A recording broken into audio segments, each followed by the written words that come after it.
RSSனுடைய ஒரு பொது விவாத அரங்கம் விஜய்.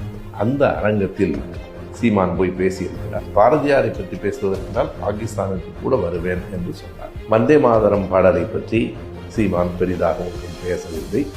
முழுமையாக பாரதியாரை உயர்த்தியும் ஐயா பெரியார் அவர்களை தாழ்த்தியும் பேசியதுதான் சீமானின் பேச்சின் சாரம். எனவேதான் அதற்கு நாம் விடை சொல்ல வேண்டியிருக்கிறது.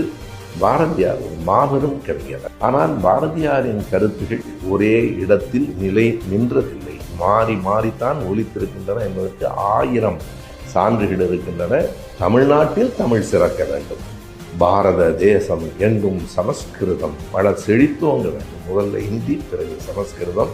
இதுதான் பாரதியாரினுடைய மொழி கொள்கை. தர்மயோகி என்கிற இதழில் பாரதியார் என்ன எழுதியிருக்கிறார் என்றால், கணவன் இறந்தவுடனே உடன்கட்டை ஏறுகிற பழக்கத்தில் தங்களை யார் அடித்து கொண்டார்களோ அவர்கள்தான் மகாஸ்திரிகள். இதுதான் சீமான் பார்க்கிற பெண் விடுதலை. ஐயா பெரியாரோடு பாரதியாரை நீங்கள் ஒப்பிட்டு இப்படி பேசுவது என்பது ஒரு மனசாட்சி உள்ளவனால் செய்ய முடியாத காரியம்.